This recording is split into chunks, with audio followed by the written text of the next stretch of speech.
হেফজোখানা পড়ি, হেফজোখানায় যখন পড়ি তখন তো আমরা বুঝতাম না, খালি দেখতাম দেশের মধ্যে ফতুয়া বিরোধী আন্দোলন হয়। কি হয়?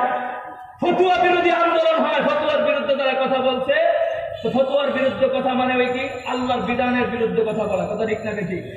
তো ওই সময় দেখেছিলাম দুইটা মানুষ আল্লাহর এই দিনকে হেফাজত করবার জন্য তারা নিজেদের জীবনকে উৎসর্গ করে দিয়েছিল। একজনের নাম হচ্ছে শাইখুল হাদিস রহমাতুল্লাহি আলাইহি, আরেকজনের নাম হচ্ছে মুফতি ফজলুল হক আমিনী রহমাতুল্লাহি আলাইহি। আল্লাহ পাক রব্বুল আলামিন উভয় শাইখের কবরকে জান্নাতের বাগিচা বানায় দেয়, সকলে বলে আমিন। তো মুহতারাম হাজিরিন, ওনারা যখন এই বাতিল বিরোধী আন্দোলন করার পরে ওনারাও তো দুনিয়া থেকে চলে গেছে, কিন্তু একটা জিনিস চিন্তা করে দেখেন, যারা ফতোয়া বিরোধী আন্দোলনের যারা ভূমিকা পালন করেছিল আজও পর্যন্ত জাতি তাদেরকে ঘৃণার দৃষ্টিতে দেখে। কিন্তু শাইখুল হাদিস আর আল্লামা মুফতি ফজলুল হক আমিনীর নাম মানুষ আজও পর্যন্ত সম্মান করে, স্মরণ করে, কথা ঠিক না বেঠিক? শুধু তাই নয়, মুফতি ফজলুল হক আমিনী রহমাতুল্লাহি আলাইহি যখন দুনিয়া থেকে চলে গেলেন, বাংলাদেশের উলামায়ে কেরাম তৌহিদি জনতা দিশেহারা হয়ে হাঁ করে তাকিয়ে আছে।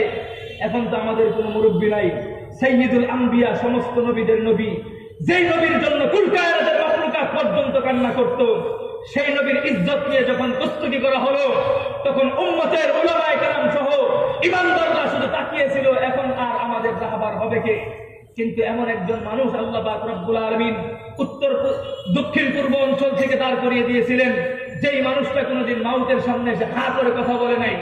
সেই মানুষটা শুধু একটা শব্দ বলেছিল, আল্লাহ নবীর ইজ্জত হেফাজতের জন্য আমি আহমদ শফী জীবন বিলিয়ে দিব।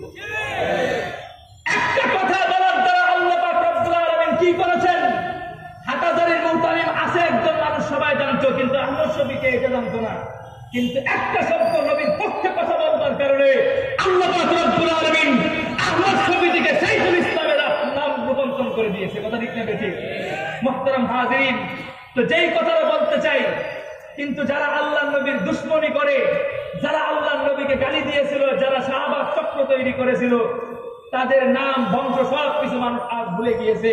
কিন্তু আল্লামা আহমদ শফী রাহমাতুল্লাহি আলাইহির নাম ওই সমস্ত জাতি শত্রুর দলেরা এখনো সংরক্ষণ পর্যন্ত স্মরণ করে, কথা ঠিক না বেঠিক? মুহতারাম হাজিরিন, সব মিলে পরিশেষে আমরা কি বুঝতে পারি? এখন অনেকের মনে আসতে পারে যে হুজুর, আমাদের অনেক ওলামায়ে কেরামদেরকে তো নিয়ে নির্যাতন করা হইতেছে, এ নিয়ে টেনশন করবার কোনো কারণ নাই, কারণ এটা আমাদের পালাক্রমে সবারই আসে, এটা একটা ইমানি পরীক্ষা। কি ভাই? ইমানি পরীক্ষা। কারণ যাদেরকে নির্যাতন করা হচ্ছে এরা আমার আল্লাহর নবীর সাহাবীর চাইতে কেউ বড় নয়, কথা ঠিক না বেঠিক? আর শাইখুল হাদিস ইবনে শাইখুল হাদিসের মঞ্চ দখল করবে, আল্লাহ পরীক্ষা ছাড়া এই মঞ্চে বসাবে, সেটা হতেই পারে না, কথা ঠিক না বেঠিক? শাইখুল হাদিস ইবনে শাইখুল হাদিসের এই মঞ্চ দখল করবে, আর আল্লাহ পরীক্ষা ছাড়া তাকে এই মঞ্চে বসাবে, সেটা কখনো হতে পারে না। তার কারণ হচ্ছে আগামী প্রজন্ম, আমাদের সন্তান আর বাকি বক্তারা তাকে শাইখুল হাদিস হিসেবে অনুসরণ করবে, কথা ঠিক না বেঠিক? কাজেই দুশ্চিন্তা করবার কোনো কারণ নেই। হতে পারে আল্লাহ পাক রব্বুল আলামিন তার এই পরীক্ষার মাধ্যমে শাইখুল হাদিসের যে ইজ্জত ছিল তার চেয়ে বড় চেয়ার আল্লাহ পাক রব্বুল আলামিন তাকে দান করতে পারে, কথা ঠিক না বেঠিক?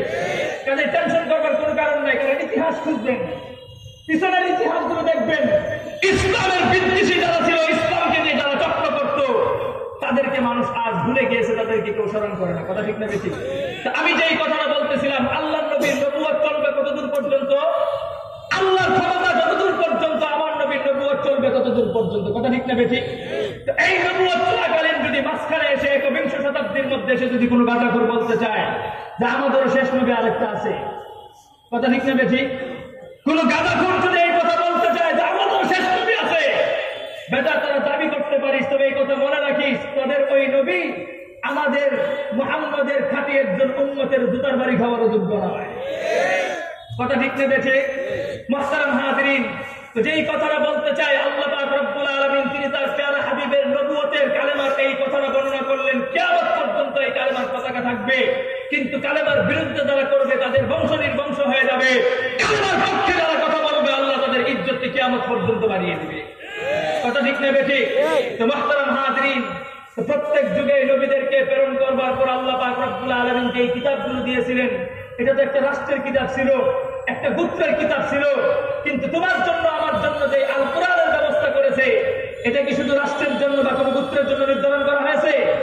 এটা কোনো পুত্রের জন্য না, এটা গোটা আলমের জন্য নির্ধারণ করা হয়েছে। কথা ঠিক না বেঠিক? তো মুহতারাম হাজিরিন, যেই কথাটা বলতে চাই, আল্লাহ পাক রব্বুল আলামিন এই নবীদেরকে প্রেরণ করবার পরে এক একটা নবী চলে গেছে, তাদের নবুয়ত বাতিল হয়ে গেছে, তাহলে বোঝা গেল ওনাদের শরীয়ত এখানেই শেষ হয়ে গেছে। আমার নবী, তোমার নবী পয়গম্বর পৃথিবীর মধ্যে আগমন করবার পরে আল্লাহ স্পষ্ট কোরআনের মধ্যে ঘোষণা করে দিলেন, ইন্নাদ দীনা ইনদাল্লাহিল ইসলাম, ইন্নাদ দীনা ইনদাল্লাহিল ইসলাম।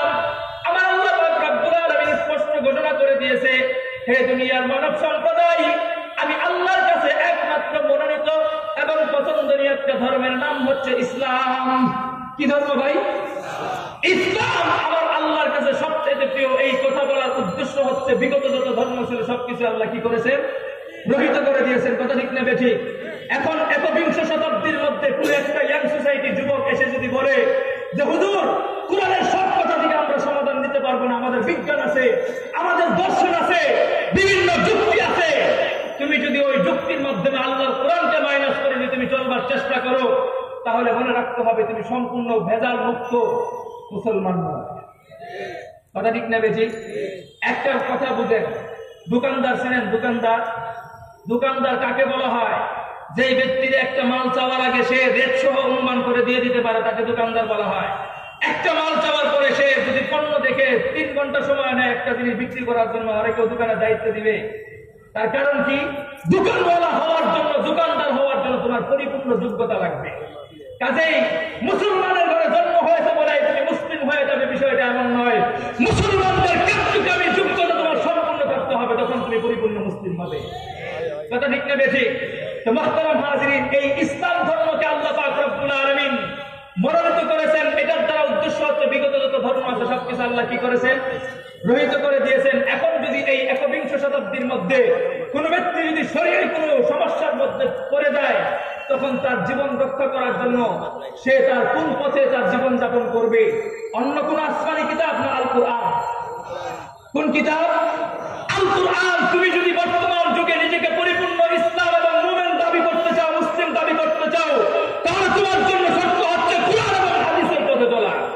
কথা ঠিক না বেঠিক? এখন যদি কেউ এসে বলে যে হুজুর, আমি কোরআন থেকে সব সমাধান দিতে পারবো না, আমার বিজ্ঞান আছে, দর্শন আছে, তাহলে তোমাকে আমি একটা জিনিস যুক্তি দিয়ে বুঝাই। আপনারা ধরে নেন আপনাদের সিলেট অঞ্চল থেকে 2 শ্রেণীর গাড়ি চলে। কয় শ্রেণীর? কথা বলেন, কয় শ্রেণীর? 2 শ্রেণীর। এক শ্রেণীর গাড়ি চলে সিলেট থেকে সরাসরি ঢাকা চলে যায়, গাবতলী পর্যন্ত যায় কি যায় না? আরেক শ্রেণীর গাড়ি হচ্ছে সিলেট থেকে আপনার হবিগঞ্জ পর্যন্ত যায় বা মাধবপুর পর্যন্ত যায়, এরকম টাইপের বাস। আচ্ছা বলুন তো দেখি, হবিগঞ্জ পর্যন্ত যেই বাসটা যায়, হবিগঞ্জ পর্যন্ত যেই বাসটা যায় আর ঢাকা যেই বাস যায়, 2 গাড়ির মান কি এক? 2 গাড়ির মান এক। একটার নাম লোকাল বাস, আরেকটার নাম কি বাস? অন্তনগরের বাস, ডাইরেক্ট বাস। কথা ঠিক না বেঠিক? আপনারা বলুন তো দেখি, 2 গাড়ির খরচ কি এক না কম না বেশি? 2 গাড়ির ভাড়াও কি এক না কম না বেশি? বেশি। এবার আমি আপনাদেরকে বলি, আপনাদের সিলেটের একই মালিকের 2টা গাড়ি, একই মালিকের 2টা গাড়ি, 2টা গাড়ি নিয়ন্ত্রণ করতে গিয়ে সে যদি সকালবেলা একটা গাড়ির মধ্যে যেই গাড়িটা ঢাকায় যাবে, ওরে যদি হবিগঞ্জের তেল ভরে দেয়, এই গাড়িটা কি কোনোদিন ঢাকায় যাবে না হবিগঞ্জে বন্ধ হয়ে যাবে? তার কারণটা কি? 1 নম্বর কারণ হচ্ছে ওর নির্দিষ্ট তেল না দেওয়ার কারণে ও নির্দিষ্ট জায়গায় পৌঁছতে পারবে না। কথা ঠিক না বেঠিক? তো বর্তমান এই সময়ের মধ্যে কিতাব চলতেছে, আসমানি কিতাব। এখন যদি কেউ তাওরাতের সমাধান চাইতে চায়, তাহলে তোমার এই সমাধান আর হবিগঞ্জের গাড়ির মধ্যে তেল দেওয়া যেমন কথা ছিল, আর এই সমাধানের বিষয়টা একই হয়ে গেল। কথা ঠিক না বেঠিক? আবার যদি কেউ এই কাজ করে, হবিগঞ্জে যেই গাড়িটা যাবে ওটাই যদি ঢাকার গাড়ির তেল দেওয়া হয়, তাহলে ওই মালিকের ব্যবসার মধ্যে উন্নতি হবে না। তার কারণ হচ্ছে সিলেটের বাসের লোকাল গাড়ির ড্রাইভার আর কন্ট্রাক্টর মিলে রাস্তার আউটারে তারা কন্ট্রাক্টর আর ড্রাইভার মিলে তেল বিক্রি করবে। কথা ঠিক না বেঠিক? তাহলে বোঝা গেল যেই গাড়ি যেখানে যাবে তাকে সেই নির্দিষ্ট তেল দিতে হবে। এখন কথা বলেন ভালো করে, আপনাদের সিলেট শহর থেকে একটা মানুষ সে ঢাকা গাবতলী যাবে। কোথায় যাবে? গাবতলী। তো গাবতলী মনে করেন এই বাসের ভাড়া আছে 1000 টাকা। কত? 1000 টাকা। আর হবিগঞ্জ পর্যন্ত যেই গাড়িটা যাবে সেটার ভাড়া হচ্ছে 500 থেকে 600 টাকা। কথা ঠিক না বেঠিক? অথবা 300 টাকা। এখন সকালবেলা একটা যাত্রী সে লোকাল বাসে উঠছে। কি বাসে? লোকাল বাসে উঠবার পরে 1000 টাকা নোট বাইর করে দিচ্ছে। তো নোট বাইর করে দেওয়ার পরে কন্ট্রাক্টর তো ভাড়ায় কাটা 200 টাকা 300 টাকা। এখন সকাল সকাল ওদের কাছে 12 টাকার নোট বাংতি থাকে না। না থাকবার কারণে 12 টাকার যখন নোটটা ধরায় দিছে, তো ধরা দেওয়ার পরে কন্ট্রাক্টর জিজ্ঞাসা করে, কিরে ভাই তুমি যাওয়া করি? তখন বলতেছে, আমার ভাড়া 1000 রাখেন, আমি ঢাকা গাবতলী যাব। কোথায় যাব? গাবতলী যাব। এই কথা শুনবার পরে বাসের কন্ট্রাক্টর ওর দিকে বড় বড় চোখ তুলে তাকায় বলতেছে, কিরে ভাই সকালবেলা কি খায় গাড়িতে উঠছো? সকালবেলায় কি খায় গাড়িতে উঠছো? কি খায় গাড়িতে উঠছো মানে কি জিজ্ঞেস করছে? আপনাদের 5 ভাই হোটেলে বিরিয়ানি খাওয়ার কথা জিজ্ঞেস করছে? আরে জিজ্ঞেস করতে চাচ্ছে বেটা তুই সকালবেলা গাঁজা খায় গাড়িতে উঠছো কিনা? তুমি যদি ঢাকা গাবতলী যাইতে চাও তুমি হবিগঞ্জের বাসে কেন?